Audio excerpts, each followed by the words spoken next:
हमारे यहाँ बनने की आवश्यकता नहीं, साधु तो हो जा। साधु बनना और होना दो चीजें अलग अलग है। और वर्तमान समय में देखा जा सकता है कि जैसे महाअवतार बाबा है, तो यह हमारा एक सूक्ष्म ऋषि मंडल का एक प्रतीक, जो वर्तमान में हमारे समय में ऐसे अनंत ऋषि मंडल हुए हैं। आपके जीवन में कैसा वो वातावरण आ गया? आप कैसे वो घटना बता दीजिए ना, कैसे आप ये हिमालय में आ रहे हैं, साधना कर रहे हैं, क्या ये देखिए, हमने थोड़ा अध्यात्म में कोई यह नहीं है कि हमें सवेरे उठना है तो भगवान नाराज हो जाएंगे, आधा घंटा हमको मंदिर में जाना जरूरी है। सबसे ज्यादा गाया जाने वाला जो ग्रंथ है वो श्री रामचरितमानस। क्योंकि जब गांव से एक सामान्य साधारण सा किसान निकलता है, मंगल भवन मंगल हारी ध्रुव दशरथ अजिर भी, में स्थापित करने के लिए आप केदारनाथ पर साधना कर रहे हैं, या आपका गुरु का निर्देशन है कि आपका कोई संकल्प है, क्यों आप वहां पर साधना कर रहे हैं? अब ये परमात्मा प्राप्ति, अब के लोग तो सब हिमालय में जाके तपस्या नहीं कर सकते, हिमालय में बैठ नहीं सकते।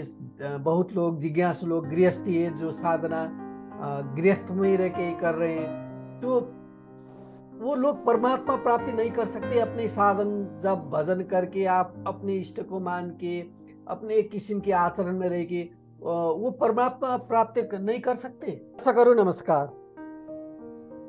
यो दिव्यपुरी टिभीमा आध्यात्मिक भलाकुसारी गर्ने क्रममा दर्शकहरू हामीले विभिन्न साधु सन्त महात्माहरूसँग, यो भारतवर्षदेखि लिएर विश्वभरि रहनुभएका साधकहरूसँग हामीले आध्यात्मिक सत्सङ्ग गरि नै रहेका छौँ।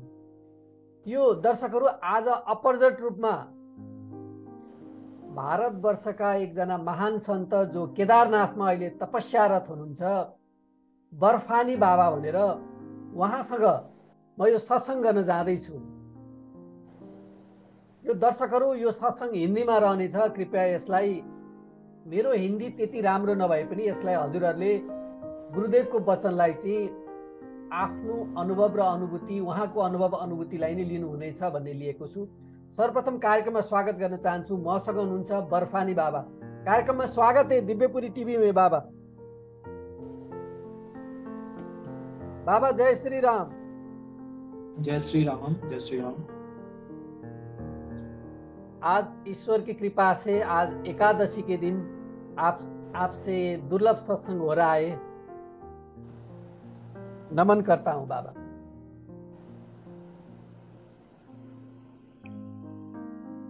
आपका परिचय दीजिए ना बाबा। हिमालय तो केदारम नमामि, हिमालय तो केदारम तम नमामि, हिमाद्रि पार्श्वे च तटेरमन्तं संपूज्यमानं सततं रमणीन्द्रे, सुरासुरैर्यक्ष महोरकाद्ये केदारनाथं सूमि कुंडे। भगवान शिव का यह वासस्थान हिमालय के सुरंग, हिमालय सुरंग के तट पर जो स्थित है, जो देव यक्ष गंधर्व किन्नर नाग ऋषि मुनियों द्वारा सेवित भगवान केदार का यह मोक्ष को प्रदान करने वाला दिव्य धाम है। और नेपाल, जहां से हमारा आपसे संपर्क हो रहा है, यह हमारे अखंड भारत का ही एक हिस्सा है या भाग जिसको हम कह सकते हैं। भारत अर्थात, एक बार फिर से हम अर्थ को, कुछ लोग उसमें से भी कुछ अर्थ न निकाले, भारत का हमारे यहाँ वैदिक अर्थ, भारत हमारा जो ये धर्म है वैदिक धर्म है, आर्ष सनातन संस्कृति है। और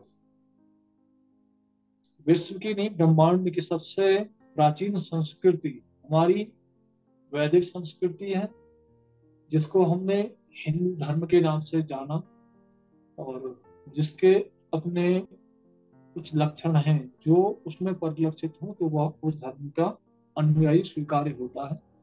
भारत अर्थात भा मतलब ज्ञान, रत मतलब रहने वाला, जो ज्ञान की परिधि के भीतर रहता हो वह भारतवासी है, चाहे वह किसी भौगोलिक दृष्टिकोण से अन्यत्र महाद्वीप पर भी क्यों न रहता। तो भारत तो वैसे ही हमारा आध्यात्मिक स्थान है, भगवान नारायण के शालिग्राम स्वरूप इसी गंडकी नदी पावन दामोदर कुंड से प्रकट होते हैं। और जो भगवान शिव का लिंग पूजन होता है, उसी प्रकार से आदिशक्ति मां जगदम्बा को श्री यंत्र के रूप में पूजित किया जाता है। तो भगवान नारायण वज्र कीट द्वारा उस विशेष शिलाखंडों को, जो स्वर्ण की मात्रा जिसमें पाई जाती है, उस कारण से उसको किया जाता है। यानी कि उसकी आकृति विशेष बनाई जाती है। उसमें से भी विशेष विशेष परमात्मा की लीला है। चक्रांकित और भगवान के आयुधों से युक्त जो शालिग्राम है, उनकी अपनी अलग महिमा। और भगवान शिव, जिस केदारनाथ से हम बात कर रहे हैं बाबा की कृपा से, यहाँ और पशुपतिनाथ नेपाल का तो वैसे अभिन्न एक संबंध है, क्योंकि पांडव काल में भगवान शिव की लीला के अंतर्गत यह एक प्रसंग प्रकट हुआ था कि पांच पांडवों ने जब भगवान केदारनाथ में मुक्ति का द्वार, जब उन्होंने खोज की, तो कि इस हिमवत प्रदेश में आने के बाद भगवान शिव ने उनको भैंसे के रूप में दर्शन दिया।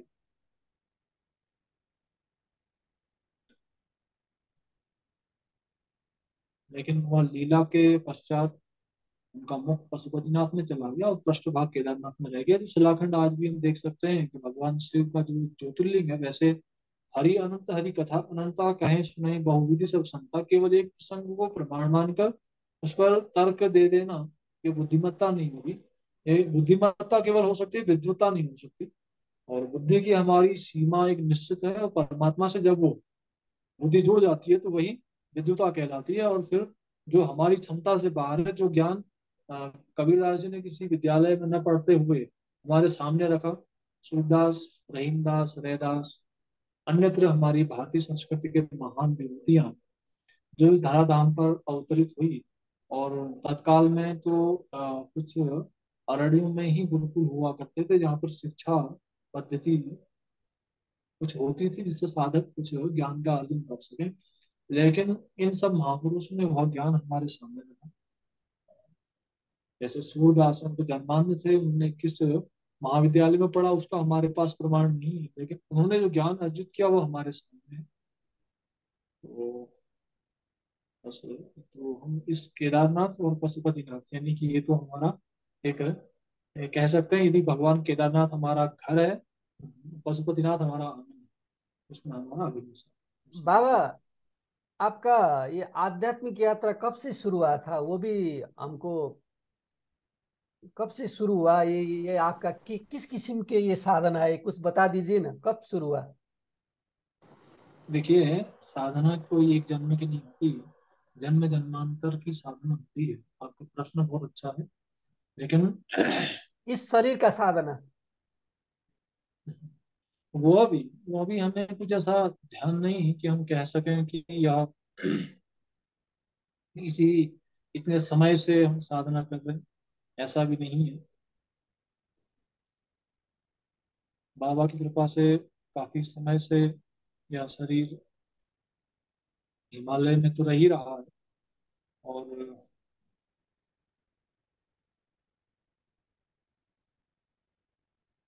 बाल्यकाल से ही साधना में वृत्ति होने के कारण हमारे संतों में कहावत है, ऊंच नीच घर उपजे, लागत जन्म अनंत।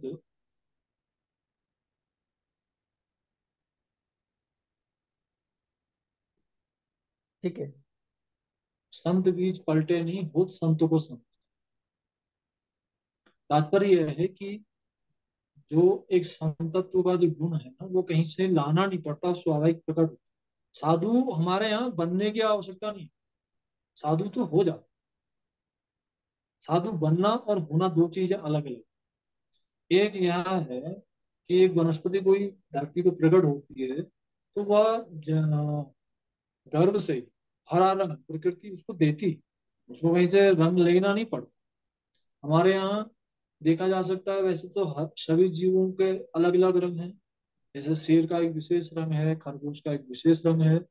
ऐसे ही माँ गंगा हिमालय से प्रवाहित होती है, तो उसमें उसका रंग थोड़ा सा गौर है। माता कालिंदी, वो हल्का कुछ काला सा रंग स्वाभाविक रूप से प्रकृति उसको प्रदान करती है। और मोर, मोर से अत्यधिक रंगीन तो इस धरती में कोई प्राणी हमने तो नहीं देखा। तो उसको कौन रंगता है? प्राकृतिक गुण। ऐसे ही हमारे सत्कर्म, हमारे जन्म जन्मांतर का संचित पुण्य, हमारे माता का पिता का आशीर्वाद, और हमारी आर्ष संस्कृति में प्राचीन अनादिकाल से ऋषि मुनियों के द्वारा जो तप की ऊर्जा,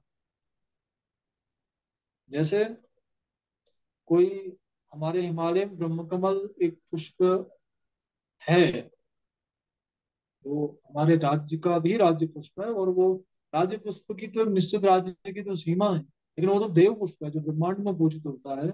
ऐसा ब्रह्म कमल, तो उसके भीतर जो मूल में जब वो पुष्प पूर्ण रूप से विकसित हो जाता है, तो उसके कुछ बीज निकलते हैं, उड़ते हैं। पुष्पों के बीज हवा के संपर्क से उड़ते हैं, तो दूर दूर हिमालय की, जहां तक उसके प्रकट होने का या उसका पूर्ण रूप से विकसित होने के लिए, या कहें कि उसको अंकुरित होने के लिए विशेष तापमान और विशेष भूमि की आवश्यकता पड़ती है।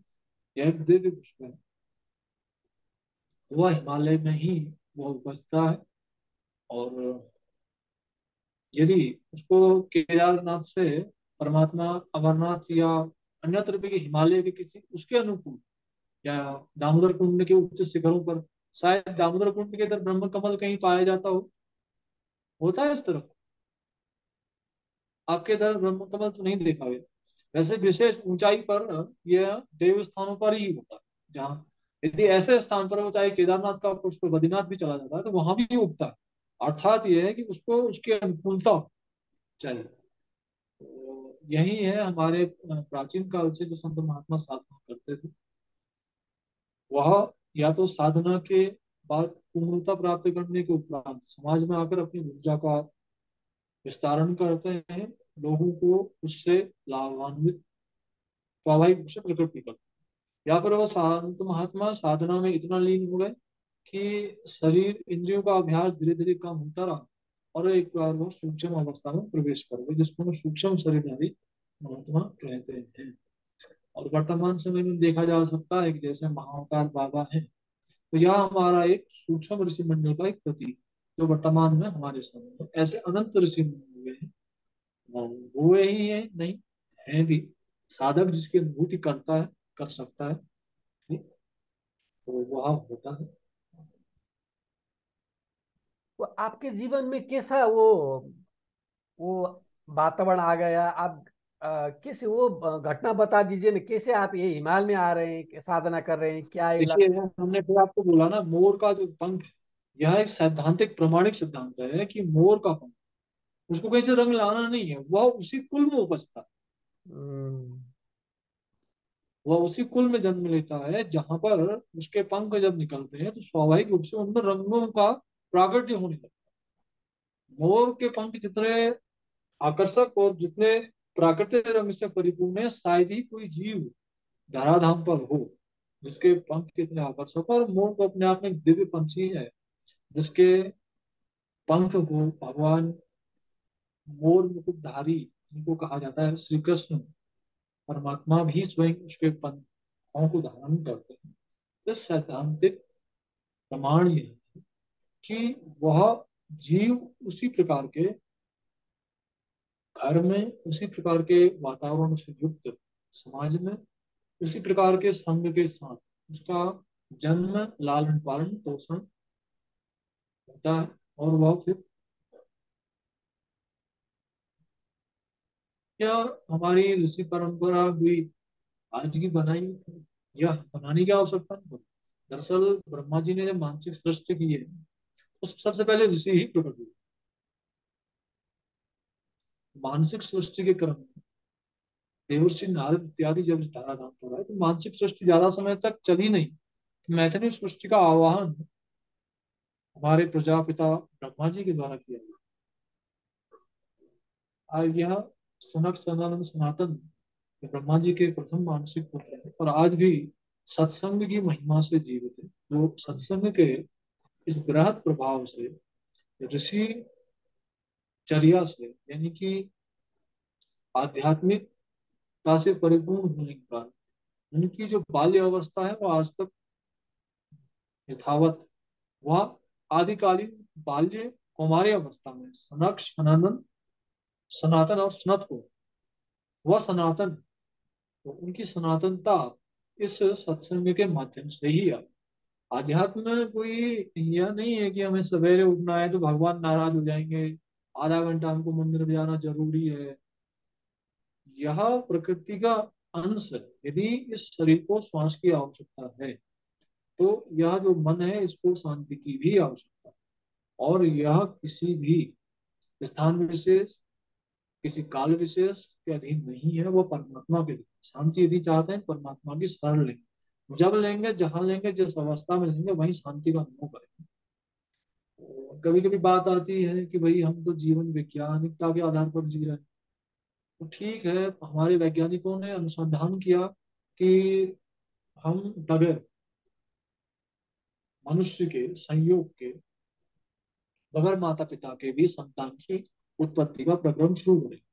हम कहते हैं कि वैज्ञानिक एक प्रणाली में जो संतानोत्पत्ति की पूर्ण प्रक्रिया कर पाए या करने की कोशिश की, शायद वो कितना सफल हो पाए हमें नहीं पता। यदि वो कर भी देते हैं तो उसके लिए भी उनको मनुष्य की सहायता लेनी पड़ती है, उसके ऊतक लेने पड़ेंगे, उसका शरीर का कुछ सूक्ष्म अंश, चाहे वो सप्त धातु में से लिया जाए, किसी न किसी प्रकार से उनको लेना है, लेना ही पड़ेगा। उसके बाद वो किसी जीव का निर्माण कर पाएंगे, चाहे वो मनुष्य की आकृति का हो। लेकिन उनसे एक प्रश्न यहाँ पर वैज्ञानिकों से, हमारा नहीं है, एक प्रकृति का, कि परखनली में आप जीव तो ले आए, लेकिन वो माता के स्तनों में जो शिशु के लिए अमृत तुल्य है, अमृत ही है। अगर जन्म लेते शिशु को अमृत दिया जाए, शायद वो उसको ग्रहण करने के योग्य नहीं है, लेकिन उसके लिए अनिवार्य होगा कि वह माता के दुग्ध का पान करे। वह प्रक्रिया हमारे वैज्ञानिक कहाँ से लेके आए? ठीक है, हम बुद्धि के प्रभाव से अपने नाम को विस्तार देने के लिए बड़े बड़े वैज्ञानिक आए और चले गए। नर्मदा खंड की परिक्रमा में थे, मां नर्मदा की कृपा से। जिस प्रकार हम केदार खंड में भगवान ने वास करने का अवसर दिया, धरती में अनेक खंड इस प्रकार है। एक रेवा खंड, जिनको नर्मदा खंड भी कहा जाता है, वहां की भी महिमा बड़ी विशेष है। साधक को हिमालय मानने से पहले मां नर्मदा की परिक्रमा करनी चाहिए।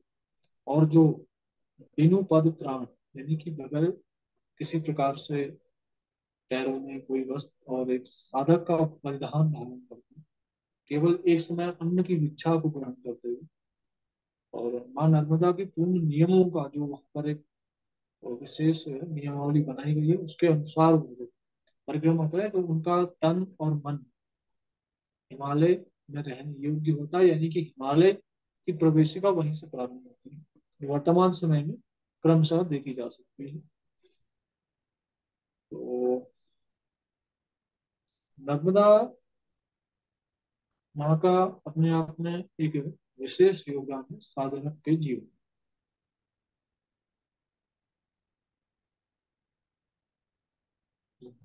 ये आप एक वैष्णव संप्रदाय में ही, रामानंदीय वैष्णव संप्रदाय में, ये कैसे आप ये गुरु परंपरा में कैसे जुड़ गए? आप केदारनाथ में आके जुड़ गए कि आप पहले से ही जुड़ गए, कि आपके माता पिता भी वही संप्रदाय में थे, कि वो भी बता दीजिए ना गुरुदेव। देखिए, संप्रदाय अपने एक प्रकार से एक मार्ग है साधना का, यह एक पंथ है, हम इसको संप्रदाय या पंथ भी, पंथ और परंपरा। आपको आवाज आ रही है? आ रही है, आ रही है। पंथ और परंपरा यह एक पर्यायवाची शब्द है। जी। तो पंथ का स्वाभाविक अर्थ है मार्ग। मार्ग कौन सा? मार्ग हो सकता है कि वह किसी भौगोलिक लक्ष्य को प्राप्त करने के लिए भी एक मार्ग होता है, जिसको हम अंग्रेजी में रोड कहते थे। एक पंथ का अर्थात परमात्मा की प्राप्ति का एक मार्ग।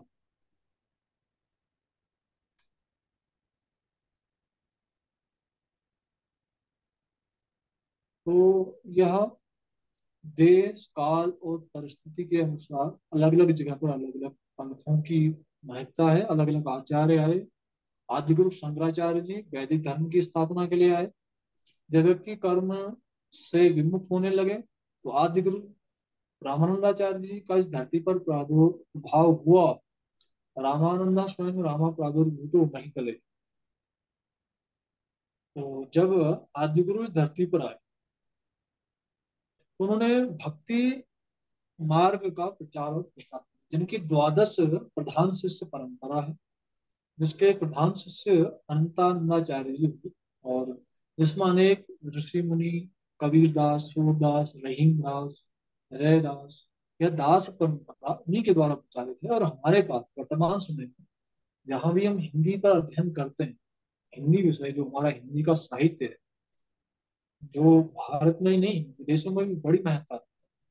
और हमारा एक रामचरितमानस एक ऐसा ग्रंथ, और एक विदेशी बहुत विद्वान व्यक्ति थे जिन्होंने सभी धर्म ग्रंथों पर अनुसंधान किया। अनुसंधान के बाद उन्होंने पाया, उन्होंने कहा, स्पष्ट रूप से कहा, और तो उनकी बातें ऑक्सफोर्ड आदि जो भी बड़ी बड़ी यूनिवर्सिटियां हैं, सभी उनकी अनुसंधान को स्वीकार करते थे, यानी कि सभी अनुसंधान केंद्रों के वह शीर्ष व्यक्ति हुआ करते थे। उन्होंने बताया कि यह बात सभी जानते हैं कि काल विशेष में ईसाइयत का बावली होने के कारण बाइबिल को सबसे ज्यादा पढ़ा जाता है, लेकिन सबसे ज्यादा गाया जाने वाला जो ग्रंथ है वो श्री रामचरितमानस। क्योंकि जब गांव से एक सामान्य साधारण सा किसान निकलता है, मंगल भवन अमंगल हारी, ध्रुवंशु दशरथ अजिर भी है, किसान के साथ साथ उसका छोटा बच्चा भी जानता जो कभी विद्यालय ही। तो यह आदि गुरु रामानंदाचार्य जी की एक भक्ति मार्ग की शक्ति संपन्न, दिव्य शक्तियों से ओतप्रोत यह संत परंपरा, और तत्कालीन समय पर साधु संत की परिभाषा ही विरक्त वैष्णव से होने लगी थी, क्योंकि एक से एक विद्वान और महान संतों का प्रादुर्भाव उस पंथ परंपरा में होने लगा। तो यह एक, और जैसे हमारे आदि गुरु शंकराचार्य जी हुए, उन्होंने 4 मठों की स्थापना करी जिससे हमारे वैदिक धर्म की रक्षा हुई। दक्षिण भारत में रामानुजाचार्य जी, जो भगवान श्री राम के अनुज, यानी कि रामा अनुज और आचार्य, यानी कि भगवान श्री राम के अनुज जो आचार्य के रूप में अवतरित थे, रामानुजाचार्य कहलाए, जिनकी शिष्य परंपरा में द्वादश अलावार हुई, दक्षिण भारत में जिनका विशेष महत्व है। हमारे योग परंपरा को स्थापित करने के लिए जो नेपाल के मुद्रा में भी जो प्रतिष्ठित हैं, गुरु गोरखनाथ, जो मत्स्येंद्रनाथ, आदि आदिनाथ, मत्स्येंद्रनाथ, मच्छंद्रनाथ के कृपा पात्र श्री गुरु गोरखनाथ जी, जो जिनके 9 नाथों की विशेष शिष्य परंपरा से सभी अवगत हैं, जो अपने आप में बड़ी शक्ति से संपन्न एक संत परंपरा थी। उसके बाद में, और जितना हमने अध्ययन किया है या जितना हमने भ्रमण करके पाया है, और ये नहीं कि हमने जो पाया है उतना ही है, ऐसा कुछ नहीं है। ज्ञान अनंत है, ज्ञान अनंत है। हो सकता है कि कोई बहुत गहराई तक समुद्र में चला गया हो, उसका मतलब ये नहीं कि समुद्र की गहराई केवल इतनी है, ऐसा नहीं। हम अपनी क्षमता के अनुसार करें। एक मच्छर भी, मान लीजिए मच्छरों का एक समूह है, उसमें से जो बड़ा मच्छर है वो उड़ता है आसमान की थाल में, तो जो सबसे अधिक ऊंचाई तक जाकर वो बताता है कि आसमान इतना ऊंचा। लेकिन जब गरुड़, पंछियों का राजा गरुड़ अनंत आसमान की ऊंचाई को नापने के लिए निकलता है, तो वह भी अपनी क्षमता के अनुसार उड़कर आता है, वो भी कहता है कि आसमान इतना बड़ा है। लेकिन गरुड़ आसमान को नापने के लिए पूर्णता प्राप्त नहीं है, उतनी क्षमता उसके पास है। इसलिए हमारे यहाँ परम शब्द केवल परमात्मा के लिए प्रयुक्त है।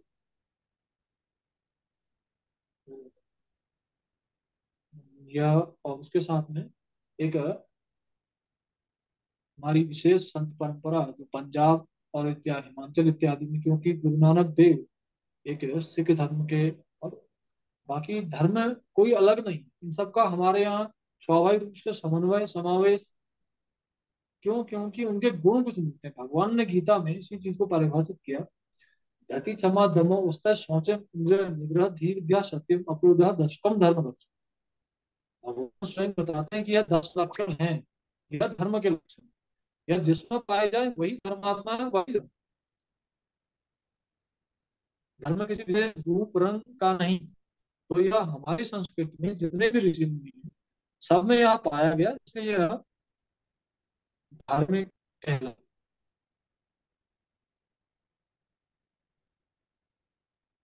है। कि भारत में रहने वाले जितने भी लोग, वह सब धार्मिक हैं। तो एक उदासीन परंपरा जगत गुरु श्री चंद्र भगवान के द्वारा चलाई गई, जो गुरु नानक देव जी के सुपुत्र थे। तो इसलिए उनके विषय में एक उक्ति है, क्योंकि लगभग लगभग हमको कुछ कुछ काल सभी परंपराओं में रहने का अवसर मिला है, चाहे वो नाथ परंपरा हो, मैं गुरु गोरखनाथ जी के मठ, गोरखनाथ जी के पूर्वांचल सबसे बड़े मठ गोरखनाथ जी के मंदिर में रहने का अवसर मिला, जहाँ पर तत्काल में अवैधनाथ जी विराजमान थे।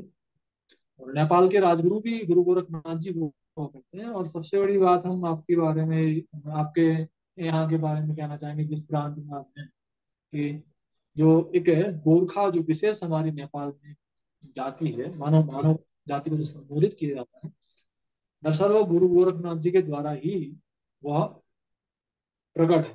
विशेष धर्म की रक्षा के लिए कहा जाता है कि गुरु गोरखनाथ जी साधना काल में ऐसे ही साधना कर रहे थे, और वो संजीवनी मंत्र का जप कर, कुछ शिशु उनके पास आए। उन्होंने कहा कि मिट्टी का खिलौना हमारे लिए। तो उन्होंने एक मनुष्य की वो आकृति बनाई, और वह भगवान शिव का अंश, जो आदि गुरु गोरखनाथ, भगवान शिव का स्वयं साक्षात अवतार ही। उन्होंने उस खिलौने को तैयार किया, लेकिन वह जो उनके द्वारा संजीवनी मंत्र का पाठ किया जा रहा है, उनकी दिव्य शक्ति उस पर प्रकट हुई, और वो खिलौना हिलने लगा, जिससे आसपास के बच्चे सब भागे कि भाई भूत कहाँ से आया। उन्होंने देखा कि जब मिट्टी का पुतला हिलने लगा, तो यह उनकी साधना की प्रबल शक्ति। भगवान शिव भी जब इस धराधाम पर अवतरित हुए हैं, तो सबके कल्याण के लिए ही हुए। तो इस प्रकार से गोरखा जाति भगवान गोरखनाथ जी के द्वारा इस धरा पर आई। तो ऐसे ही श्रीचंद्र भगवान जो है वह भी, इसलिए वहां पर इस बारे में कहावत या एक उक्ति कही जाती है सिख धर्म में, विष्णु रूप नानक गुरु, शिव स्वरूप श्रीचंद्र, एक रूप कर जो भजन लहे परम। तो यह एक हमारे साधना के विभिन्न विभिन्न पंथ हैं। उसके बाद में वैष्णव परंपरा में, रामानुजी वैष्णव परंपरा में भी 4 भाग हैं। जगत गुरु निम्बारकाचार्य जी, जगत गुरु माधवाचार्य जी, तो यह सब अलग अलग परंपराएं हैं।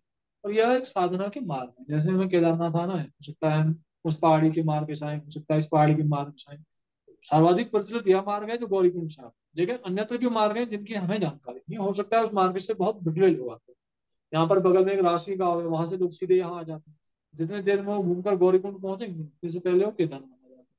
लेकिन उस मार्ग की जानकारी कम लोगों को, तो इसलिए यह पंथों की स्थापना भी हुई। इनके भीतर पंथ का अर्थ है, अर्थात साधना की विशेष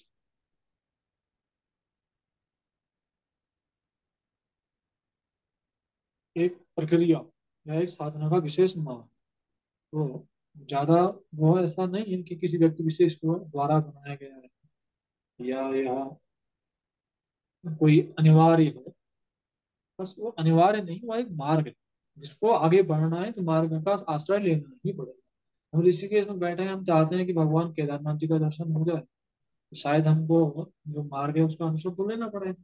चाहे हम हवाई मार्ग क्यों नहीं ले लें, लेकिन हमें उस दूरी को खत्म करने के लिए परमात्मा और जीवात्मा के बीच में जो एक आवरण आया है, उसको हम साधना की भाषा में आवरण कहते हैं, व्यावहारिक दृष्टि से जिसको दूरी कहते हैं, उसको पूरा करने के लिए हमें मार्ग का आश्रय लेना होगा, चाहे वह कोई भी हो।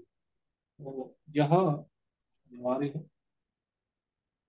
बाकी कोई जरूरी नहीं है कि इस एक परंपरा विशेष के अधीन परमात्मा है, क्योंकि परमात्मा हरिव्यापक सर्वत्र समान प्रेम से प्रकट हो ही नहीं जाना। भगवान सभी जगह व्याप्त है और वह प्रेम से प्रकट होते हैं। वह यत्र तत्र परमात्मा हर कण में विराजमान, कण कण में विराजमान है।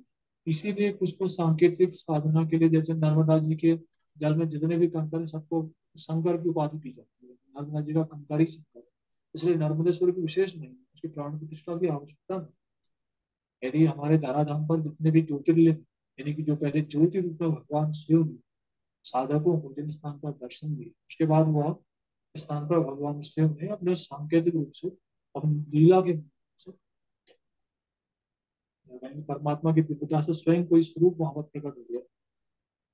तो उसके बाद यदि हमारे उपासना परंपरा में विशेष महत्व किसी लिंगों का है, तो वह नर्मदेश्वर ही होते हैं। तो इसी प्रकार से यह तो एक सीमा विशेष, एक सरिता विशेष की नहीं है। जितने भी हमारे, जब साधक इस तरह का व्याप्त विचारधारा वाला हो जाता है, यानी कि साधक प्रकृति में समाहित हो जाता है, प्रकृति से सामंजस्य स्थापित कर लेता है, जब उसको कण कण में परमात्मा की अनुभूति होती है, तब उसके सामने वह परमात्मा अपने दिव्य स्वरूप से प्रकट होता है। हमारे यहाँ कहा गया है ना कि नाम जपो जी ऐसे ऐसे, ध्रुव प्रहलाद जपो हरि जैसे जैसे। नाम साधक को कैसे जपना चाहिए, जिस प्रकार ध्रुव और प्रहलाद ने जपा। जब बालक ध्रुव, पहले जब वो राजमहल से निकले हैं तब वो बालक है, लेकिन वो बालक नहीं, वो तो हम सबके आराध्य हैं। वो तो प्रातः स्मरणीय है। वो तो एक विभूति है, जो 5 वर्ष का बालक, जिनको देवर्षि नारद भय दिला रहे हैं कि आप जंगल में न जाइए, वहां बड़े हिंसक जानवर, और जो नहीं जानते कि मनुष्य कौन है, कौन पशु है, बस जिनको अपने उदर की पूर्ति करनी है, सामने जो आ जाए। हिंसा की वृत्ति इतनी है, भले ही भूख न हो, लेकिन उनको हिंसा करने में आनंद की अनुभूति होती है। ऐसे घने जंगलों पे, और जहाँ ऐसे विषाक्त जानवर हैं जिनको काटने की आवश्यकता नहीं, जिनकी मुख से निकलने वाली वायु का स्पर्श अगर कोई व्यक्ति या कोई जीव कर ले, तो वह प्राण से विहीन हो जाता है। ऐसे स्थानों का वर्णन करने के बाद भी ध्रुव की जो बुद्धि थी बिल्कुल भी विचलित नहीं। तो वह ध्रुव जब भगवान का स्मरण करने लगे, देवर्षि नारद के द्वारा प्रदत्त मंत्र का जप करने लगे, अपने गुरु मंत्र का जप करने लगे, देवताओं की भी श्वास रुक गई। प्रकृति में एक विशेष हलचल पैदा हुई। यह बात या यह प्रसंग किस चीज को प्रमाणित करता है, यानी कि जब तक साधक का प्रकृति से तादात्म्य इतना नहीं हो जाएगा कि हर कण में उसका उससे संबंध स्थापित नहीं होगा, तो परमात्मा सामने प्रकट होने वाले नहीं है। उसको योग मार्ग में आजकल लोग कई जगह लिख तो देते हैं कुंडलिनी शक्ति जागृत करने के, पता नहीं कितना वो व्यक्ति को है, नहीं कह सकते, ठीक है। हो सकता है कि कोई व्यक्ति उससे प्रेरित हो जाए। प्रारंभ में वो चीजें हमें भी प्रेरित करती है, इसलिए कोई चीज ऐसी नहीं कि उसके बारे में कुछ कह सके। बस विषय यह है कि यह गोपनीय परंपरा, समाधि चर्चा का विषय नहीं है, वो तो अनुभव का विषय है। प्राचीन काल में हमारे जितने भी ऋषि ऐसे ही नहीं है। वो एक हमारे संत जी हैं, वो कथा सुनाते थे, बोलते भक्तमाल, जो हमारे यहाँ एक विशेष भक्तों का, संतों का चरित्रों की माला, यानी कि 108 विशिष्ट भक्तों का संकलन, उनके जीवन चरित्र का, उनकी साधना पद्धति का, उनके जीवन का, इनकी उनकी जो प्रेरणा समाज के लिए थी, या वह जो विचार रखते थे मन के भीतर, उन सबको प्रकट करने का नाभाजी महाराज ने प्रयास किया, देव प्रेरणा से। एक महात्मा जी बोले कि भाई इन भक्तमाल के ग्रंथ में उन संतों का वर्णन कभी नहीं हो सकता, या उन साधकों का वर्णन कभी नहीं हो सकता जो पूर्ण रूप से समर्पित हैं।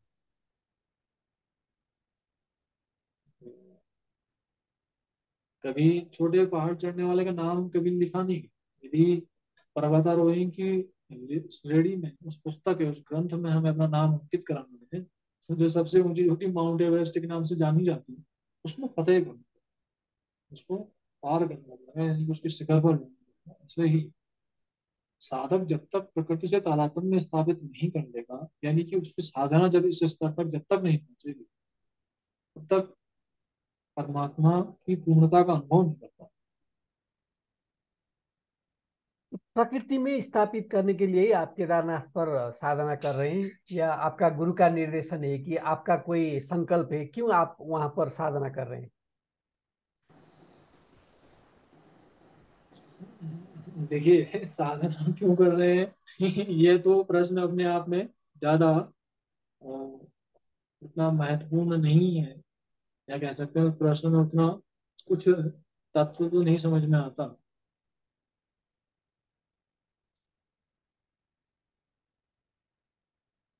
यह एक साधक की अंतरंग पुकार,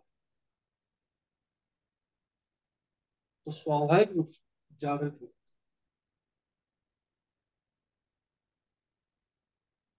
एक महात्मा बोलते थे, पावनम परमम दिव्यम सदाशिव पद्मदम योगिनाम आश्रयार्थम हिमालयम ही केवल।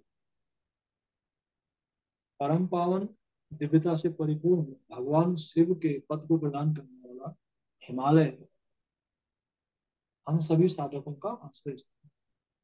हिमालय को हमारे आर्ष ग्रंथों में एक आश्रम की संज्ञा दी गई। आश्रम मतलब ये नहीं था, हम यहाँ जब हिमालय में आए तो हमको लगा कोई ऐसा आश्रम होगा, बहुत सारे पत्थर खोजे हम, नहीं हम्म, मिल रहा कहीं आश्रम। जी। बाद में पता लगा आश्रम का अर्थ था कि साधना की अनुकूलता जहां मिल जाए उसको आश्रम कहते हैं। आश्रम का मतलब यह नहीं कि हमने कोई बहुत बड़ा भवन खड़ा कर लिया वो आश्रम कहलाए, लिख जरूर देंगे आश्रम।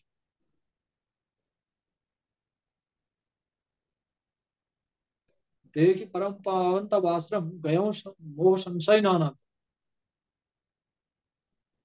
हिमालय के श्रृंग पर जब काकसुंदी जी श्री रामचरित मानस का वर्णन कर रहे थे, और गरुड़ जी को जब वहां भेजा गया,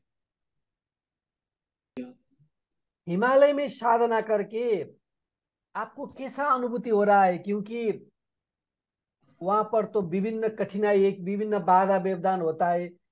कैसा उसी अनुभव? उसी बात को हम बोले हैं, हाँ, उसी को उसी कंटिन्यू बात कर को हम दीजिए बोल ना। रहे हैं कि हिमालय कोई ऐसा किसी शिलाखंड से या फिर किसी विशेष धातु या किसी भी वस्तु पदार्थ से निर्मित कोई आश्रम नहीं है। आश्रम का अर्थ है कि जो दर्शन से पावनता की अनुभूति दे,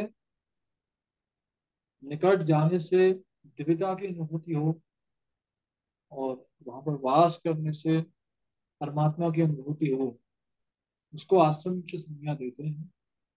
न कि किसी स्थान विशेष। मेरी आवाज आप तक आ रही है ना? आनंद से आ रहा है। हम्म। तो कहने का मतलब यह था कि आश्रम कोई स्थान विशेष नहीं है, भवन तो बहुत सारे हैं। आश्रमों को भी वही पदार्थ उपयुक्त होते हैं जो हम सामान्य अपने निवास करने वाले भवनों पर किया जाता है। लेकिन हाँ, वहाँ के स्पंदन, वहाँ का वातावरण, वहाँ पर बैठने से जो अनुभूतियाँ वह विशिष्ट होती हैं, जो उस स्थान को आश्रम की संज्ञा प्रदान करती है। तो हिमालय के लिए इसीलिए, और फिर वही संतों के जो वाक्य हैं उन्हीं को फिर मैं पुनः उच्चारित करना पड़ता है कि पावनम परमम दिव्यम सदाशिव पदप्रदम योगिनाम आश्रयार्थम हिमालय ही केवल। कि परम पावन दिव्यता को प्रदान करने वाला हिमालय योगियों का एकमात्र आश्रय स्थल है। देखिए, क्यों है आप पूछेंगे, पूछ सकते हैं, जैसे आपने हमसे पहले एक सवाल कर दिया था कि साधना क्यों, आपके प्रश्न में साधना क्यों एक शब्द आया था, तो वो वैसे उसकी आवश्यकता तो नहीं थी,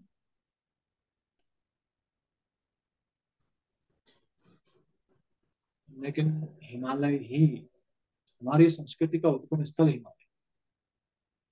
हमारे जितने भी भूमंडल पर जितनी भी प्राचीन काल से और अभी तक जितनी भी नदियां हैं, जो हमें सर्वप्रथम धर्म प्रदान करती हैं, तत्पश्चात अर्थ प्रदान करती हैं, काम और मोक्ष सभी देती हैं। सारी नदियों का उद्गम हिमालय से हुआ, चाहे वो मानसरोवर से निकलने वाली सरयू रही हो, जिसको उद्गम ऋषि महर्षि वशिष्ठ जी रहे, जिनमें अयोध्या के लिए विशेष नदी है, क्योंकि जिस प्रकार से भगीरथ जी ने सगर पुत्रों के मोक्ष के लिए गंगा जी को तपस्या के द्वारा प्रकट किया, उसी प्रकार महर्षि वशिष्ठ जी ने सरयू जी को इस धरातल पर लाया है। और उसी माँ गंगा की तीन धाराएं, जो एक बाबा केदार के धाम में है और भगवान श्री बद्री विशाल जी के धाम पर। दरअसल बद्री विशाल भगवान भी केदार खंड के अंतर्गत ही है, अलग से नहीं है। केदार खंड है बद्रिकाल खंड संकल्प में, या फिर केदार खंड के प्राचीन किसी भी हमारे प्रमाणिक ग्रंथों पर यही मिलेगा। और माँ गंगा भगवान शिव के मस्तक पर रहती है, जो केदारनाथ से अभिन्न नहीं। हम तो सभी को केदार धाम में ही सभी देवताओं को देखते हैं, या सभी परमात्मा के सभी स्वरूपों को बाबा केदार में दिखाई पड़ते हैं, क्योंकि बद्री विशाल भगवान केदार खंड में ही हमारे संकल्प में या है। और ये पूरा ये श्रृंखला केदार खंड की ही है। और भगवान शिव के मस्तक पर गंगा जी जो विराजमान है, तो वह दूसरी पर्वत श्रृंखला के मध्य में, जो एक शिवलिंग पर्वत गंगोत्री में है, शिवलिंग कहते वो के नाम से उसको जाना जाता है। और प्राचीन प्रमाणों के अनुसार राजर्षि भगीरथ जी ने उसी पर्वत पर भगवान शिव का आह्वान करके, वह शिवलिंग स्वरूप ही है, उसको शिवलिंग का ध्यान उसी पर्वत पर किया। उसकी आकृति भी भगवान शिवलिंग की तरह ही है। तो वह स्थान है। और उसके बाद जो यमुना जी कालिंदी माता, जो गंगा जी की सखी है, वह भी उसके अगली पर्वत श्रृंखला से सप्तऋषियों की जो तपोभूमि यमुनोत्री धाम से 14 किलोमीटर की ऊंचाई पर, जहाँ पर आज भी विशेष स्वर ध्वनिया स्पंदन सुने जा सकते हैं देवताओं। तो वह वहां से 14 किलोमीटर ऊपर है, जहाँ भी परमात्मा की कृपा से जाने का और वहां पर समय कुछ साधना का अवसर मिला। तो हिमालय की धवलता क्या कहती है? आपका प्रश्न है कि हिमालय इस साधना के लिए क्यों? हिमालय इसलिए, हिमालय की जो धवलता है, आप देखते हैं बर्फ का उद्गम स्थल हिमालय ही है। हमने कृत्रिम संसाधनों से फ्रिज बनाए, फ्रीजर बनाए, जिनमें हम बर्फ जमा लेते हैं, लेकिन वो किसी काल विशेष के लिए।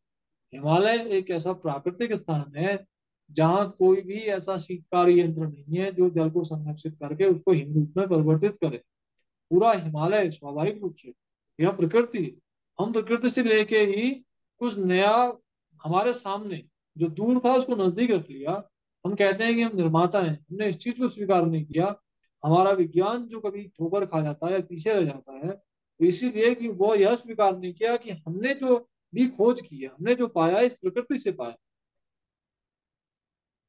मानव जीवन को सरल बनाने के लिए जितनी भी वैज्ञानिक खोज है, मनुष्य जीवन को सरल करने की, सुगमता प्रदान करने। हम पैदल भी तो यात्रा कर ही लेते थे।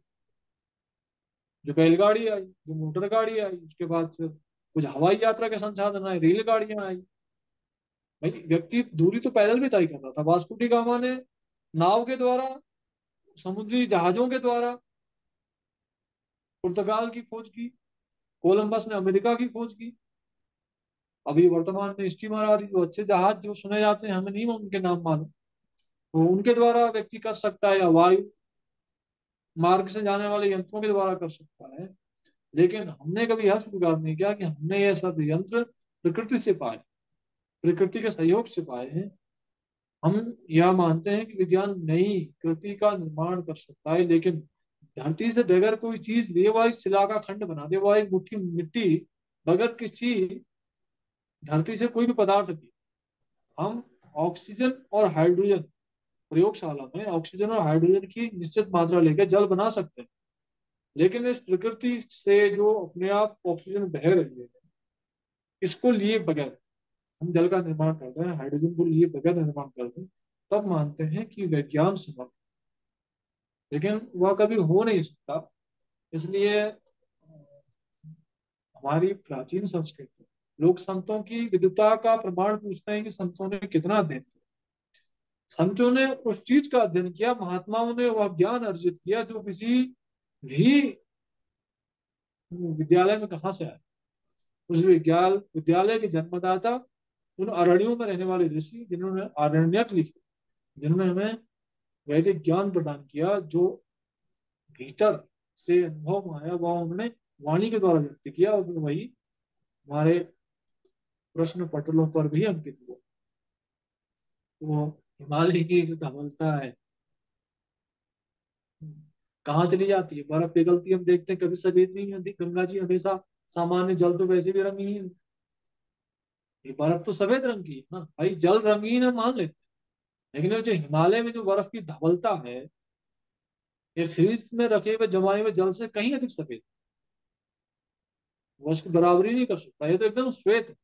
और उसका प्रमाण यह है कि बर्फ के बीच हम कोई चीज डाल देते हैं तो 1 इंच नीचे चले जाने के बाद हमको दिखाई नहीं पड़ती कि हाँ कौन सी चीज है, इसका मतलब उसमें रंग है।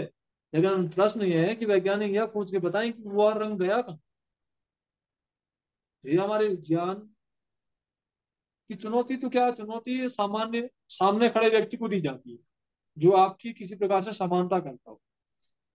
कोई जिसका वजन 100 किलो हो, जिस पहलवान के शरीर पर 2.5 कुंटल का कोई पहलवान हो जो अपनी भुजाओं से 2 कुंटल की चीज कोई उठा सकता हो, वह नवजात शिशु जो भी अपने पैरों पर चलने में भी सामर्थ्य नहीं रख सकता, ऐसे शिशु को अगर वह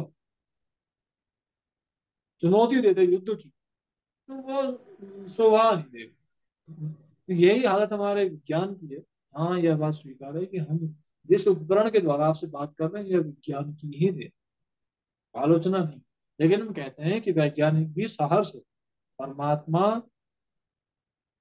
के इस विशाल कृति को, उसकी इस पूरे ब्रह्मांड में जो उसका नियामन है उसको स्वीकार करे, केवल अपनी अल्पबुद्धि को ही पूर्ण मानने का मूर्खतापूर्ण कार्य न हो, यह है।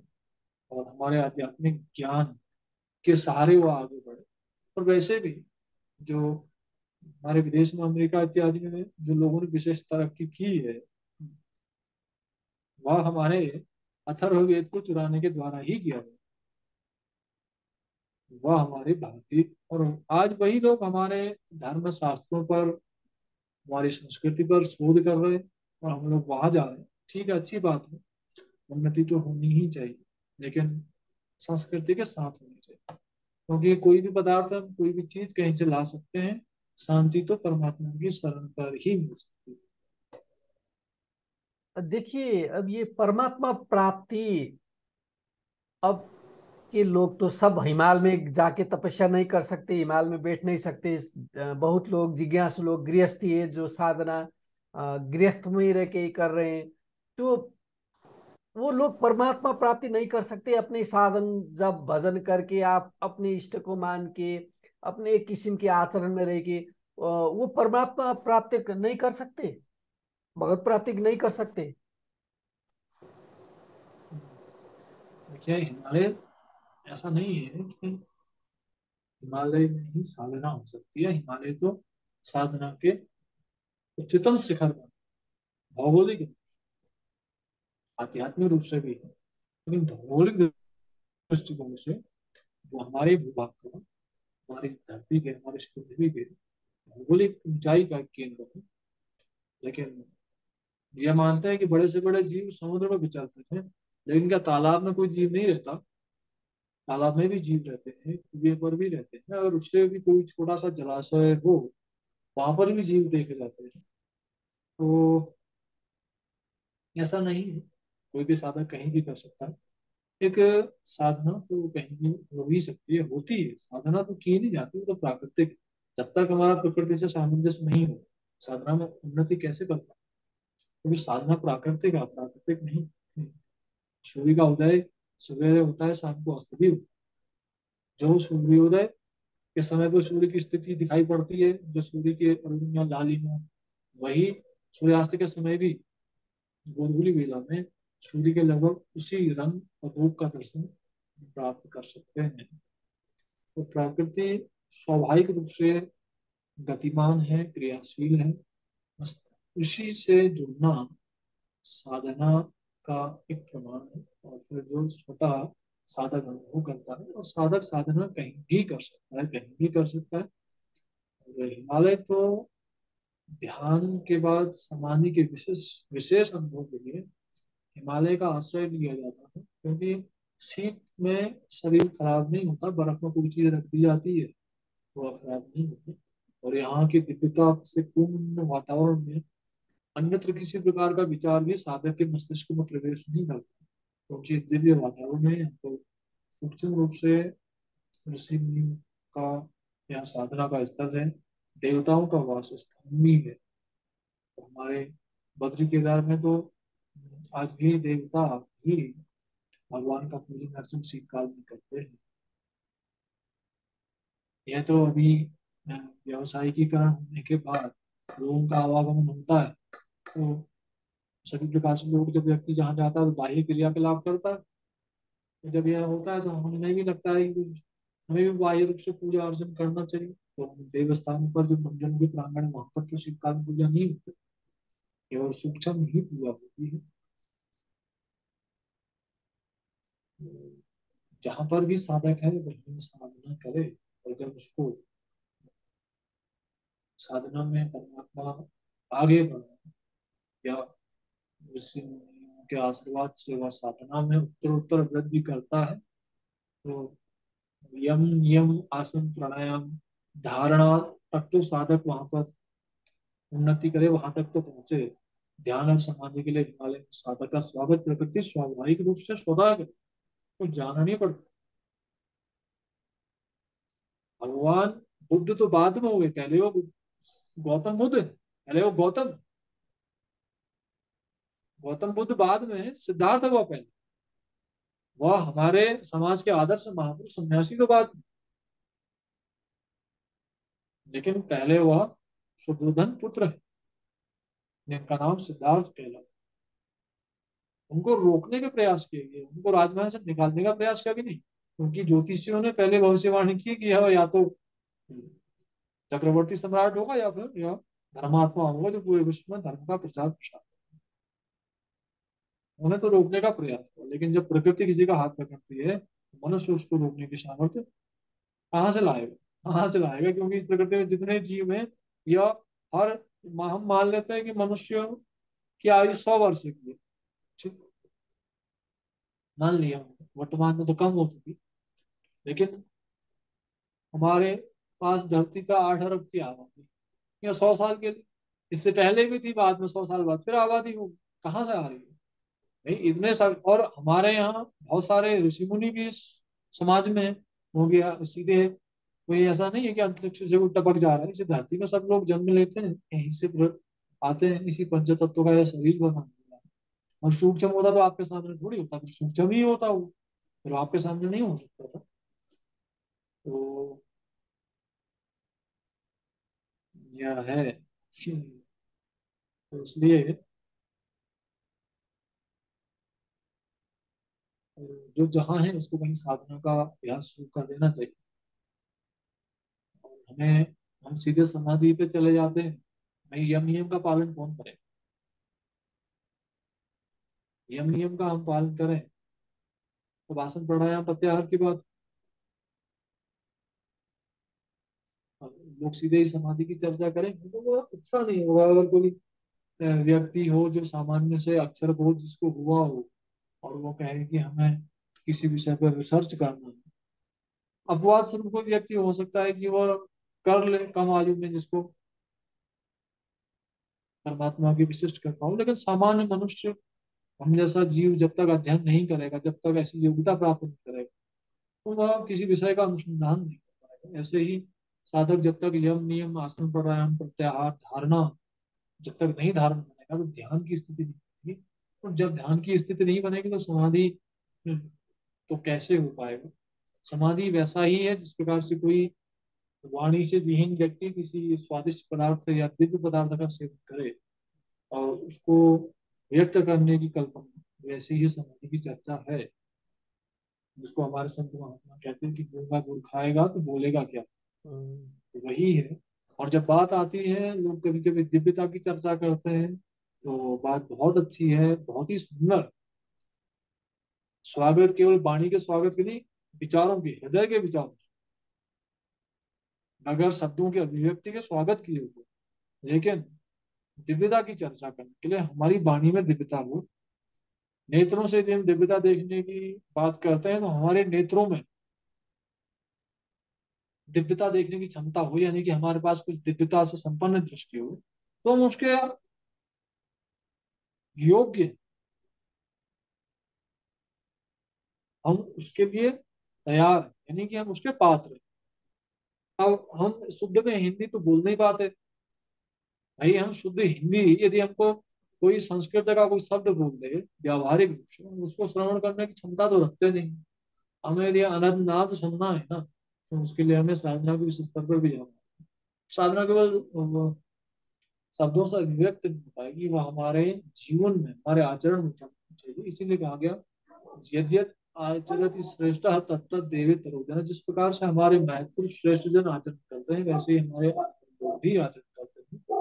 तो इसी प्रकार से हमारी संत परंपरा का उद्भव इस धरातल पर हुआ, हम सभी जीवों के कल्याण के लिए, और आगे भी होता ही रहेगा, होता ही रहा है। थप भिडियोहरूको लागि हाम्रो च्यानल सब्स्क्राइब गर्नुहोस् र छेउमा रहेको बेल आइकन पनि दबाउनुहोस्।